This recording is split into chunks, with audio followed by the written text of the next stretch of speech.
നമസ്കാരം കുട്ടികളെ. ഇന്ന് നമ്മൾ പഠിക്കാൻ പോകുന്നത് പഞ്ചേ മങ്കേഷ് റാവു എഴുതിയ മനോഹരമായ ഒരു നാടോടി കഥയാണ്. ഇതിലൂടെ ശ്രദ്ധയുടെയും ഉത്തരവാദിത്വബോധത്തിന്റെയും പ്രാധാന്യം നമുക്ക് മനസ്സിലാക്കാം. ഈ കഥയുടെ കേന്ദ്ര ആശയം ശ്രദ്ധക്കുറവിന്റെ ലാക്ക് ഓഫ് അറ്റൻഷൻ ആണ്.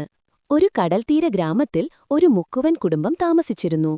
കുടുംബത്തിലെ മുതിർന്ന അംഗമായിരുന്നു ബുഢിയമ്മ, മുക്കുവന്റെ അമ്മ. വിറ്റുപോകാത്ത മീനുകൾ വെയിലത്ത് ഉണക്കി സൂക്ഷിക്കേണ്ട ചുമതല ഈ അമ്മൂമ്മക്കായിരുന്നു. ഒരു ദിവസം എല്ലാവരും ജോലിക്കു പോയപ്പോൾ അമ്മൂമ്മ മീനുകൾ ഉണങ്ങാനിട്ടു. പക്ഷേ അവർ ഒരേ സമയം കരയുന്ന കുഞ്ഞിനെ നോക്കുകയും മീൻ കൊത്താൻ വരുന്ന കാക്കകളെ ഓടിക്കുകയും ചെയ്യുകയായിരുന്നു. വൈകുന്നേരം നോക്കിയപ്പോൾ മീനുകൾ ഉണങ്ങിയിരുന്നില്ല. ഉണങ്ങാത്ത മീനിനോട് കാരണം ചോദിച്ചപ്പോൾ മീൻ അമ്മൂമ്മയോട് തിരിച്ചു പറഞ്ഞു, "എനിക്ക് വെയിൽ തട്ടിയതുമില്ല. വെയിൽ തടഞ്ഞ പുല്ലിനോട് പോയി ചോദിക്കൂ." ഈ കഥ നമ്മെ പഠിപ്പിക്കുന്നത് ഒരു സമയം ഒരു ജോലിയിൽ മാത്രം ശ്രദ്ധ കൊടുത്ത് അത് ഉത്തരവാദിത്വത്തോടെ പൂർത്തിയാക്കണം എന്നാണ്.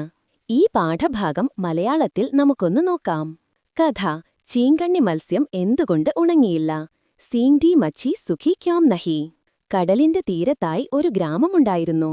ആ ഗ്രാമത്തിൽ ഒരു മുക്കുവൻ കുടുംബം താമസിച്ചു വന്നു. മുക്കുവൻ, ഭാര്യ, അവരുടെ കുഞ്ഞ്, മുക്കുവന്റെ അമ്മ, ബുഢിയമ്മ എന്നിവരായിരുന്നു ആ കുടുംബം. മുക്കുവൻ കടലിൽ മീൻ പിടിക്കാൻ പോകുമായിരുന്നു. ഭാര്യയാകട്ടെ ഈ മീനുകൾ കമ്പോളത്തിൽ കൊണ്ടുപോയി വിൽക്കും. വിൽക്കാതെ ബാക്കിയാവുന്ന മീനുകൾ അമ്മൂമ്മ വെയിലത്ത് വെച്ച് ഉണക്കി സൂക്ഷിക്കും. ഒരു ദിവസം മുക്കുവൻ വലയുമായി വഞ്ചിയിൽ കടലിലേക്കു പോയി. മീൻ വിൽക്കാൻ ഭാര്യ കമ്പോളത്തിലേക്കും പോയി. വീട്ടിൽ അമ്മൂമ്മ ബാക്കിയുള്ള മീനുകൾ ഉണങ്ങാനായി പായയിൽ വെയിലെത്തിട്ടു. അവിടെ ഒരു കുട്ടിയുമുണ്ടായിരുന്നു. അവൻ കിടന്നുകൊണ്ട് കരയുന്നുണ്ടായിരുന്നു. അമ്മൂമ്മ തിണ്ണയിലിരുന്ന് ഒരു കൈകൊണ്ട് കുഞ്ഞിനെ തലോടുകയും മറുകൈകൊണ്ട് മീനിന്റെ അടുത്തുവരുന്ന കാക്കകളെ ഓടിക്കുകയും ചെയ്തു. വൈകുന്നേരമായി. കടലിൽ പോയ മുക്കുവനും കമ്പോളത്തിൽ പോയ ഭാര്യയും വീട്ടിലേക്ക് തിരികെയെത്തി. ഇരുട്ടാൻ തുടങ്ങിയല്ലോ, ഇനി മീനെല്ലാം വാരിക്കെട്ടി അകത്തേക്കു വെക്കാം എന്ന് അമ്മൂമ്മ മനസ്സിലോർത്തു. അമ്മൂമ്മ വരാന്തയിലിട്ട മീനുകൾ തൊട്ടുനോക്കി. മീനുകൾ ഇപ്പോഴും ഉണങ്ങിയില്ലല്ലോ. അപ്പോൾ അമ്മൂമ്മ ആ മീനിനോട് ചോദിച്ചു, "ചീങ്കണ്ണി, ഓ ചീങ്കണ്ണി, നീ എന്തുകൊണ്ടാണ് ഉണങ്ങാത്തത്?" ചീങ്കണ്ണി മത്സ്യം മറുപടി പറഞ്ഞു, "അമ്മൂമ്മേ, അമ്മൂമ്മേ, നിങ്ങൾ വേണ്ടത്ര ശ്രദ്ധിച്ചില്ല. എനിക്ക് നല്ല വെയിൽ കിട്ടിയെങ്കിൽ എങ്ങനാണ് ഞാൻ ഉണങ്ങാതിരിക്കുക?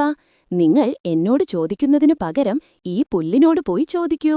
ഈ നാടോടിക്കഥ, ലോകകഥ ശേഖരിച്ച് രചനാരൂപത്തിലേക്ക് മാറ്റിയെടുത്തത് പഞ്ചേ മങ്കേഷ് റാവു എന്ന സാഹിത്യകാരനാണ്.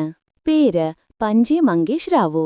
ജന്മസ്ഥലം: കർണാടകയിലെ മംഗലാപുരം. സാഹിത്യമേഖല: അദ്ദേഹം പ്രധാനമായും കന്നഡ ഭാഷയിലെ എഴുത്തുകാരനായിരുന്നു. അദ്ദേഹം ഒരു കവി, ചെറുകഥാകൃത്ത്, നോവലിസ്റ്റ്, അധ്യാപകൻ എന്നീ നിലകളിൽ പ്രശസ്തനായിരുന്നു. പ്രധാന സംഭാവനകൾ: കന്നഡ സാഹിത്യത്തിൽ കുട്ടികൾക്കായുള്ള സാഹിത്യത്തിന് അദ്ദേഹം നൽകിയ സംഭാവനകൾ വളരെ വലുതാണ്. കുട്ടികളുടെ ഭാവനയെയും മൂല്യങ്ങളെയും പരിപോഷിപ്പിക്കുന്ന നിരവധി കഥകളും അദ്ദേഹം എഴുതിയിട്ടുണ്ട്. പഞ്ചേ മങ്കേഷ് റാവുവിന്റെ രചനകൾ ലളിതവും എന്നാൽ ശക്തമായ സന്ദേശങ്ങൾ നൽകുന്നതുമാണ്. ഈ കഥയും അതിനൊരു ഉദാഹരണമാണ്.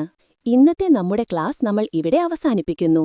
മറ്റൊരു ക്ലാസുമായി വീണ്ടും കാണാം. ബൈ.